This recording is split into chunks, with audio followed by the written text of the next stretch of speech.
I now will leave to Björn Westrup to moderate the next session. Björn is the founder of Karolinska NEDCAP Center in 1999, and he was also the founder of this meeting in 2009. Björn is a neonatologist and a researcher with a special interest of IFCDC and NEDCAP. And he was one of the principal investigators in the WHO IKMC study. And he's part of several strategic committees and groups in the IFCNI, the GLANS, and the WHO. And Björn received, as we see on the picture, the recently now, 2 weeks ago, the Stan and Mavis Gravens Award 2023 for leadership in enhancing physical and developmental environment for high-risk infants and their families. Applaud, I think. Yeah, thank you very much. It was very honorable to get that award. But this meeting, I'm even more dressed up for this meeting than when I got the award, actually, because I think these meetings are so dear to my heart, of course. And thank you all the participants and all the speakers for this. Okay, now it's my pleasure to introduce the next speaker, another expert from Uppsala, which is fantastic. It's Sofia Arwehed, and she is a consultant in neonatology, and at Uppsala. But she worked previously in the Gävle County, and she was head of pediatrics and neonatology in that county.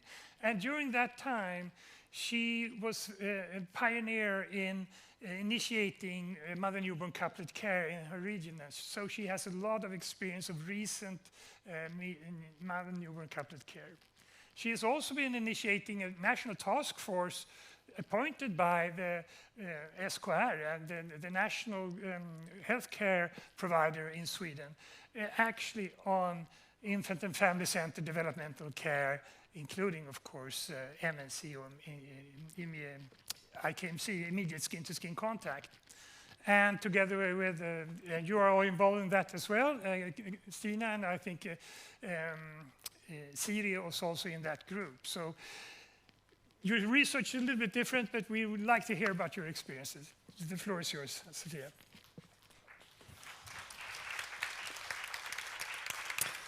Thank you, Björn. I'm very grateful to be here and speak on this topic, mother-newborn couplet care. And it is so simple and natural, and still, yet it seems so complicated for us to manage it in everyday practice. Stina and Agnes and the Ultra Early Committee, I'm really grateful for this inspiring meeting. And I know that all of you are experts on what I'm going to talk about. But I still think that we can learn from each other, both victories and struggles. And hopefully in the end, our patients will benefit from it. And I think that they will be kept together. Even though I'm working at Uppsala right now, I will share with you my experiences from Gävle, and I will tell you where that is and the setting. I worked there for 5 years as head of the neonatal and pediatric department, and I think we'll start with the birth. As you all know, birth, a lot of first times. First times to touch, to smell, to see, and as we all know, first impressions last. Birth is the start of what will be one of their most important relationships. And whatever the future holds is the moment of a lifetime. We are in the business of keeping families together or separating them. What we do or what we choose to prioritize makes a difference in their lives, and it will affect their lives, maybe for the rest of their lives. And as we have heard this morning, there's no doubt of what is healthy or natural and what supports a healthy outcome, but the problem arises when the mother and or the child is sick. And then our organization or our standards of care or our safety measures sometimes make us deprioritize togetherness. This article was published in our local newspaper in Gävle in February this year. It's about Milia. She was born in week 31, and she's never seen the inside of an incubator. Actually, not even an open incubator. Maybe that's important to say when you're born in week 31. She's been nursed skin to skin with her parents. They saw themselves, they're telling in this article, they saw themselves as her primary place of care and her primary care provider. Even though that made them feel safe, even though they were totally unprepared, as we have heard from many of the speakers. But this article also symbolizes the end of our project. In Swedish, nyfödd sammanhållen familj. In English, I'd say the newborn family kept together. And why do we end this project? Yes, because it's now considered fully implemented. And I will try to share the journey that took us there. I'll tell you where Gävle is, not Sweden, I think you know that. You can see where you're all sitting in Stockholm at this conference. And about 170 kilometers north of that is Gävle Hospital. It's the neonatal unit provides care from gestational week 29, but a lot of times we have, not a lot of times of course, but we do have children born in week 28, and we also care for children born in week 27 if they are stabilized somewhere else. The NICU, as you will see, and the maternity wards are in the same house, but on different levels, different floors. And the obstetric ward and operating room and ICU are in other buildings. Our project, I'll tell you where we started in 2016. We thought that we had family-centered care. We had actually just celebrated 20 years of collaboration between the neonatal and obstetric department. We had had several projects, working groups, lectures, you know it all, on breastfeeding, and we were considered a breastfeeding-friendly hospital. We were fairly good at zero separation. We had just developed a way to transport the father or the partner in a wheelchair, and we had both oxygen, of course, and air connected to that. We were going to update our cooperation guidelines and realized that they were actually putting limitations on family-centered care. We were discussing that maybe healthy infants born in late week 34 could stay in with a mother in the maternity ward, and maybe it would be safe to change our weight limit from 2.5 kilos to 2.3 kilos. So we were discussing that. We were rarely involving the ICU or the anesthetic department.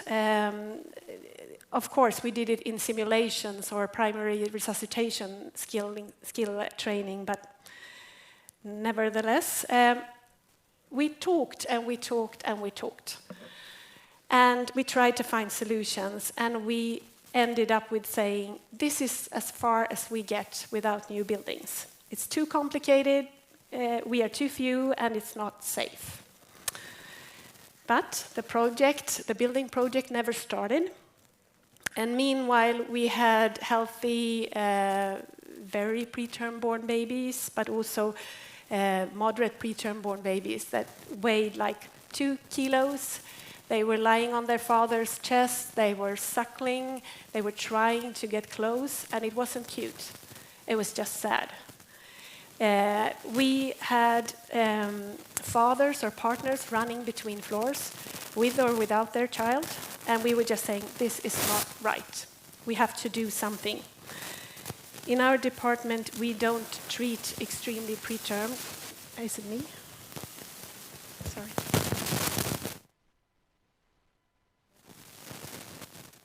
There's something I'm doing. Let's do like this. Better now? Yeah, thank you. Since we don't treat extremely preterms, we should take the pole position, as my husband would have said. in zero separation. It is possible in our patient population. So, we had already done this for 20 years, so what should we do differently? And I will share some key elements in the process. I'll do like this, I think. Sorry. This is just an example, of course. I mean, you have done it in different ways, and maybe some of our steps are applicable to you as well. We knew that we needed a dedicated group, but who were we to put in it? We knew that we needed to change our culture, but we weren't really sure of what kind of culture we had or where we wanted to go. So how do we know how to change it? We had a lot of thoughts on values, but we hadn't put them down on paper. And same with goals. We did know that we needed to do a lot of hard work. So as head of the department, I started to think, what kind of support do they need? So let's start with who.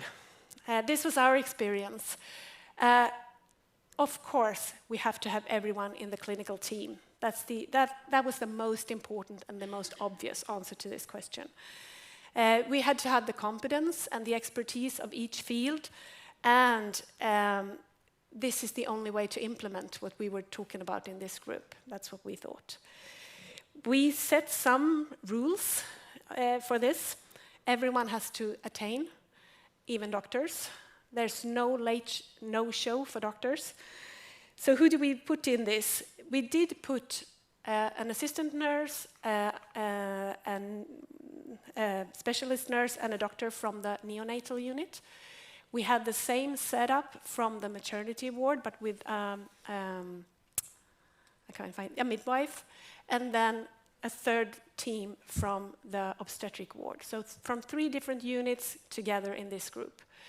We also had a manager, the head of the unit from each place, and we said that this is the only way to make quick decisions, to do a quick checkup on priorities, but also to check on economics, because as we all know, sometimes we have good ideas, but then they stop in the managing group.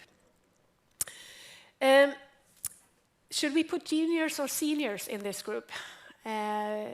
What we wanted was people with a lot of engagement and no hierarchy. We wanted them to be flexible and innovative, so we decided to put fairly young they were fairly young in their profession. But as you know, you don't get anywhere if you don't have the mandate from those that are the senior medical in our profession. So we made sure that we had a good combination, and also where we thought that we needed the higher level of medical knowledge, we put that into our group. If you can ask me more about that if you want later. So this was our way to create culture with a strong enough mandate. And their first job or their first task was to set our vision. We were inspired by heroes, and I have to mention them by names. René Flacking, I think you know them all, Nils Bergman, of course. Ove Ewald, Ylva Ternström Blomqvist, som ni har sett, that you've seen sitting here. Lisa Lehtonen, they were our heroes. And so we said that every family should always be together. Now we're talking the whole family, regardless of who's in it. Child and parents. Every family are their child's primary caregiver and place of care. And the last part was with sustained safety for mother and child, and enough competence within the parents and within the staff. We, as you know, you should always have these word combinations or something like that. In Swedish, there were 4 S's. I won't tell them. I'll do them in English. We said, we want to do this. It should be cohesive. This is our way of work. We keep the family physically together throughout the whole hospital stay. And staff are there to support parents as the primary place of care and primary caregiver. That's cohesive. Sammanhållen. It has to be safe, but safety measures are to be evaluated individually in every situation, in time, from time to time. So we didn't have a lot of, as you will see, a lot of guidelines. We just said we need to evaluate safety. That's why we had this team in the group with doctors, physicians saying, I think this is safe, okay, let's try it. Collaboration, facilities and staffs are our common ones.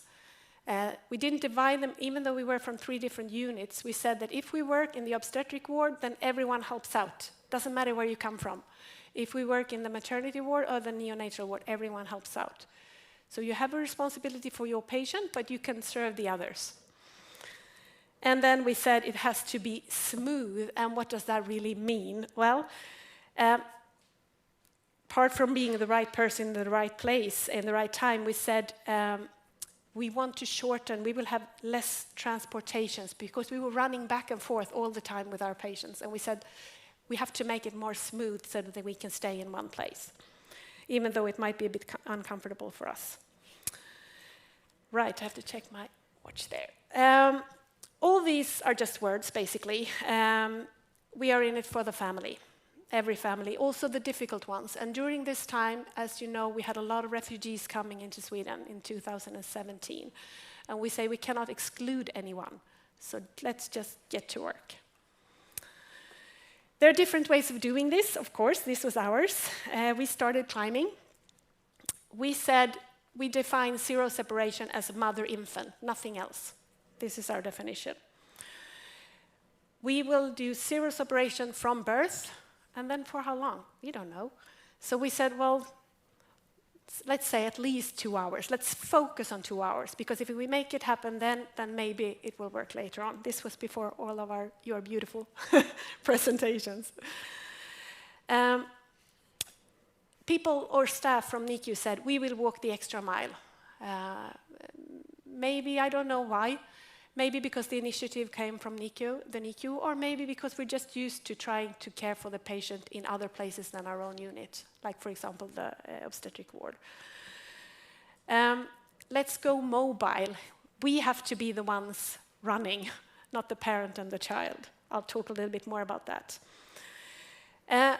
We very quickly discovered that in this 2 hours, from birth, with dedicated staff sitting with the parents, often the assistant nurse, we had a wonderful golden opportunity to prepare our parents for what was to come. They were the ones taking care of their children, they were the ones being guided, and it was like any other delivery. So in many ways we just did what we do with all the others, but we were sitting there and talking about what is a little bit different with premature born children or sick children. Emergency situation, we have to talk about those because of the safety issue. In the beginning, in the ICU, they said, we want to have one of those tables where you resuscitate babies. And we were saying, but we want to do that on the mother or the father or the partner. And they say, no, we don't know when the neonatal or the pediatrician will come. So we said, okay, let's put a table there. We never used it, so I don't think it's there anymore.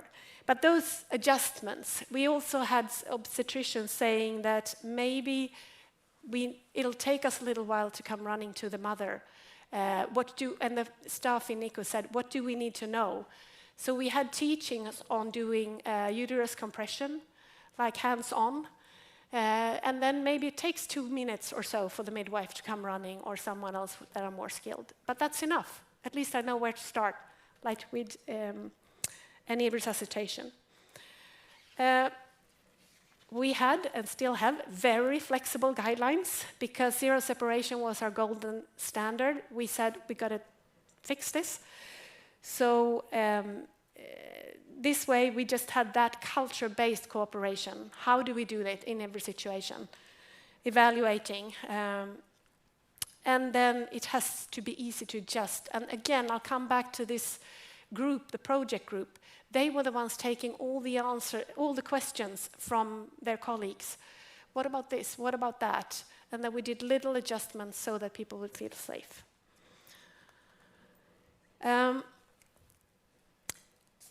Did we get any rewards? Yes, we did. Now we have zero separation in almost all cases. We also do have problems in the ICU, and COVID did it hard for us. I'll come back to that. But because of this mindset, we've found new solutions. I remember, I think it was 2 years ago, and we had this 29 plus 0 child, and we said, because in our unit we didn't have the resuscitation table inside the obstetric room, so we said, well, let's put the team in there. And we hadn't heard of Pistos and all your beautiful studies. We just, let's do it. And I think in that manner, we are very team-focused because we need each other. We need the midwife, I need my team, and also I need the anesthesiologist to be in on this. So somehow it worked. If you do it from birth, then it's natural. We don't have any mothers or fathers or partners saying that, well, I think I need to go home to see the other child or whatever.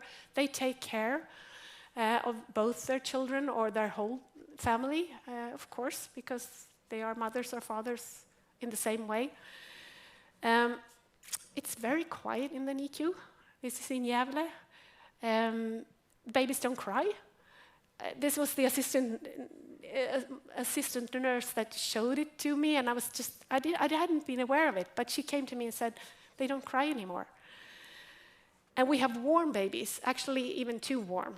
That 29-weeker I told you about, she was a bit small for gestational age, so we said, well, maybe we should put her in a plastic bag just in case. And of course she got totally just too hot, so we have to remove that.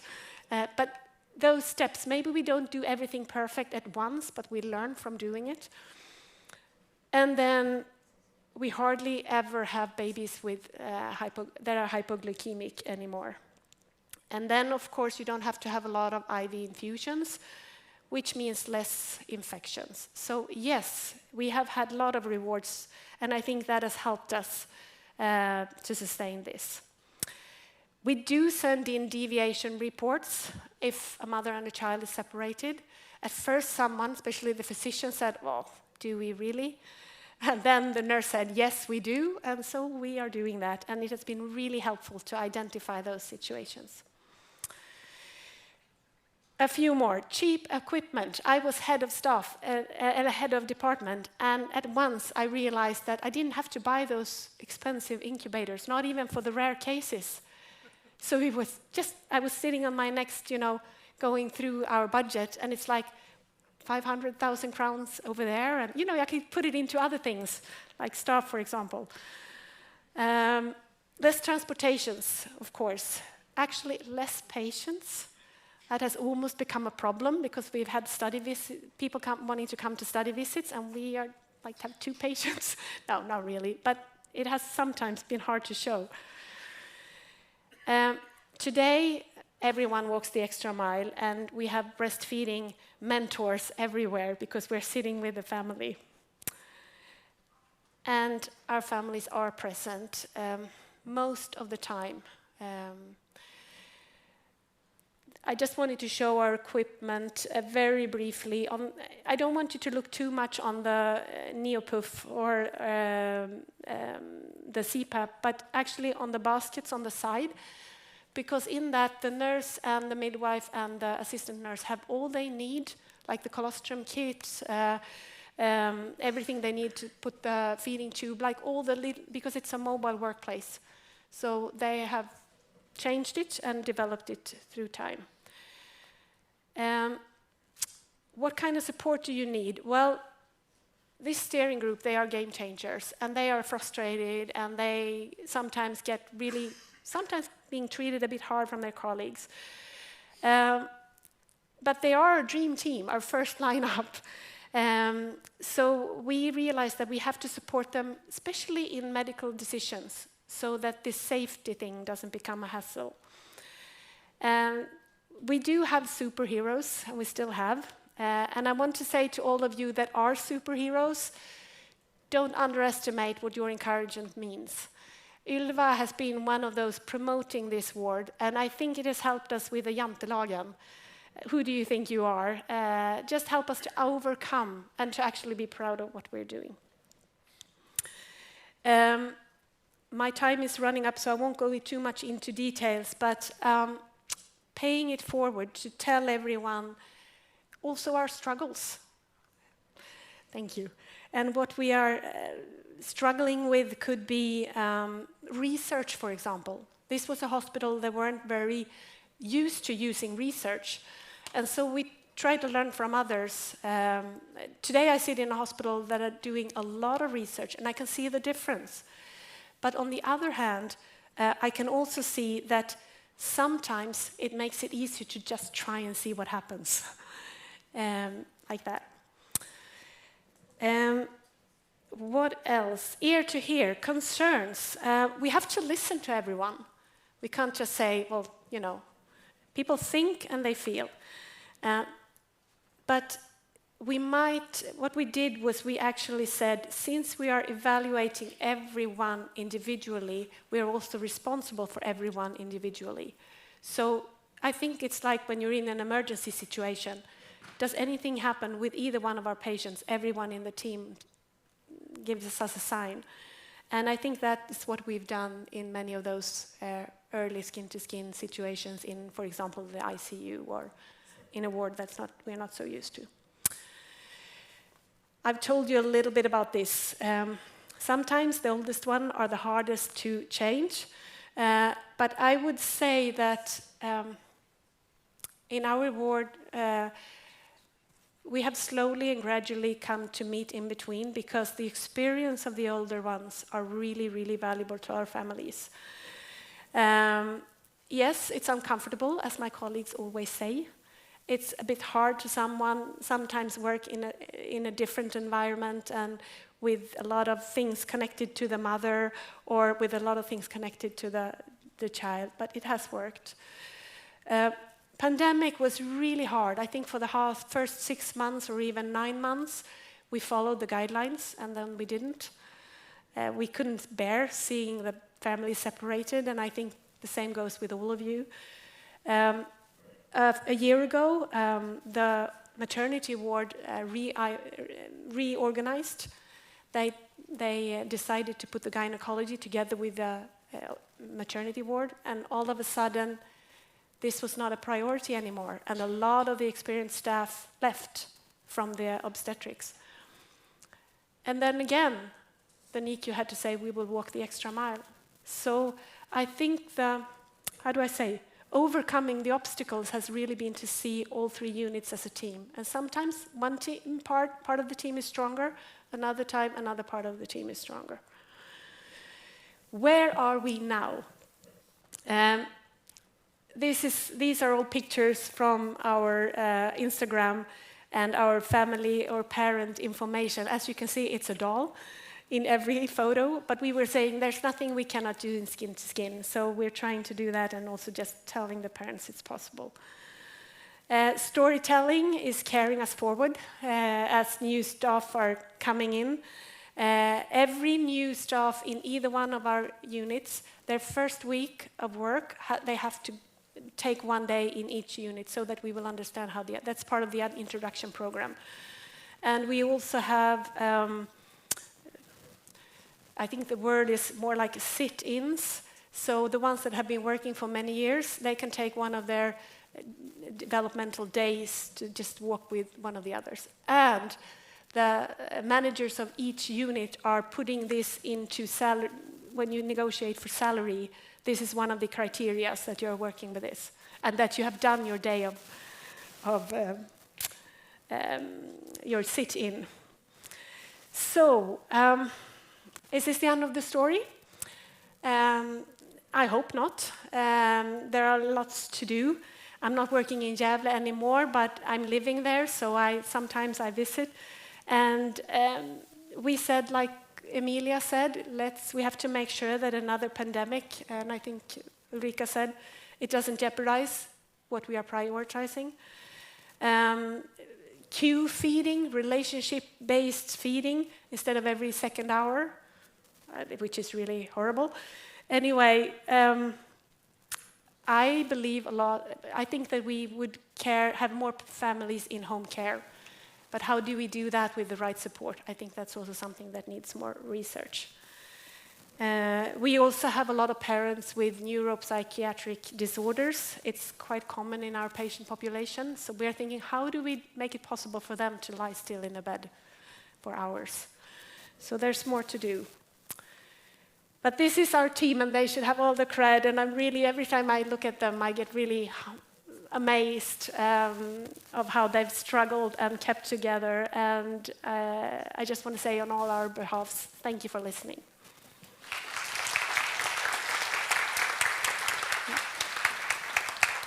Thank you so much, Sofia. It's so important to learn from each other's experiences. It's not an easy road, but you've been very successful. And we've actually had some questions. Then I will disclose. No, it's open again. Okay. A number of questions from the audience. Maybe it doesn't like the iPad. No, it doesn't. Okay. First of all, about around the resuscitation. You said you didn't have any resuscitators or resuscitation tables. How would you actually act when the mother gets ill? What will happen if you need to resuscitate the baby when the mother also is ill? That's a good question. We had, just as we had this mobile equipment for the child, we also had like a basket for the mother. So when she was in, because as you hear, we don't have midwives employed in the neonatal ward. So when you're in the ICU, of course, all the anesthetic staff are totally focused on the parent. But we also have at least one NICU staff there to care for the child. So if the mother gets sick, the NICU staff are there to care for the child.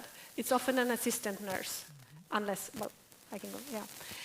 And in the NICU, we have this basket with, so that we can work with the mother until help arrives. Yeah. And at delivery, of course, you have an option to get the resuscitation table if it's needed. Of course. At delivery, there is a resuscitation table in the room, of course. Yeah. Could you describe a little bit your experience of resuscitation babies with the parents present? Is that a problem? No, it's not.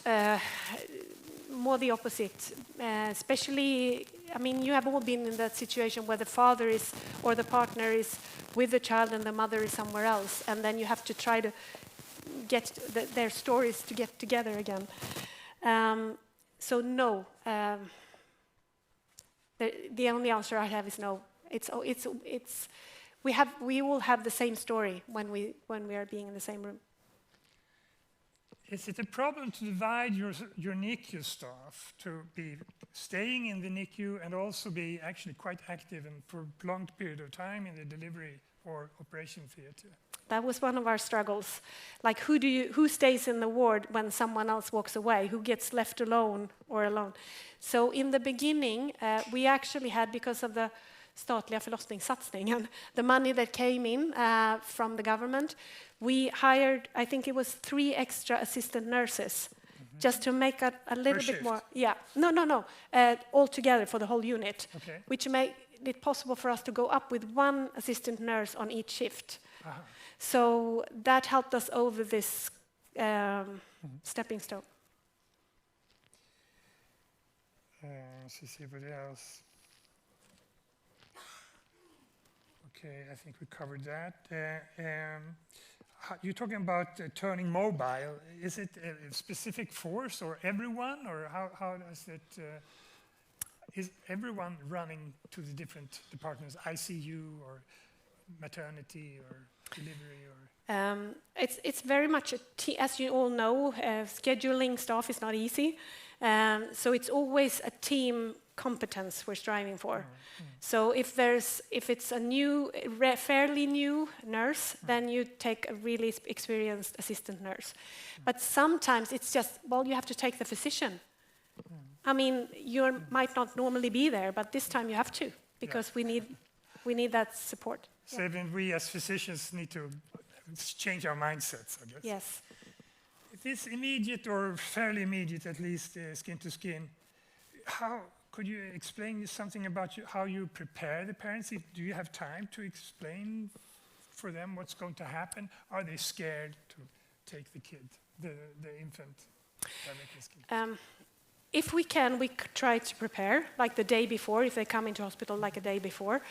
But a lot of times we don't have that time or opportunity. And you know, with infants that we think are fairly healthy, and then all of a sudden they are not, but we want to keep them together. The way I've seen it is that parents are prepared of having their baby here. It's just that when we say that we are to do something else, that they get scared. Okay. So, The natural way. yeah, exactly. So if they've never heard of anything else, then that's the natural way to do it. Yeah, and they haven't heard of anything else. But if they're very premature, of course, they look look very, very small. Yeah, I remember the first one when I participated, and I think I was almost over-explaining it. And then, and in the end, my colleague nurse said, you know, I think they understand now. so I think, well, yes, if we give too much information once or twice, it might happen. But the important thing, I think, is that we modify each other. So you can feel confident that you can actually try now when we have. Yeah. Okay. Yeah. How about siblings in your unit? We had that experience of Danderyd, of course, but you have single rooms for most, or? We still don't have our new facilities, so we mostly have single rooms, but with this approach, we have so few children needing like high-level neonatal care, so we are using our NICU rooms as single rooms. They're really big. But anyways, Siblings. with siblings, we've said that siblings can come and go as they want. They learn the same washing hands as everyone else, but apart from that, it's the same bacteria as within the family, and they will need. Even during RS season. We've had during RSV season. Last year we did not. Then we said that siblings could not come. Our problem has been when we have families with many children, it's really hard to keep them in one room. So yes, there are parents where we have like we started to use like a family floor downstairs so that they could go in between. Yeah. Just I could comment also a little bit. I was working in Umeå. How many from Umeå are here today? Because at that point of time, that was in the late 90s, we actually treated the RS children in the NICU. So we had RS in the NICU, sick, real sick, on ventilators. So washing hands is a good thing. It's a good thing. Okay, I think we could clap our hands. It's also a good thing. Thank you. Thank you. Oh, sorry. Tack, Stina.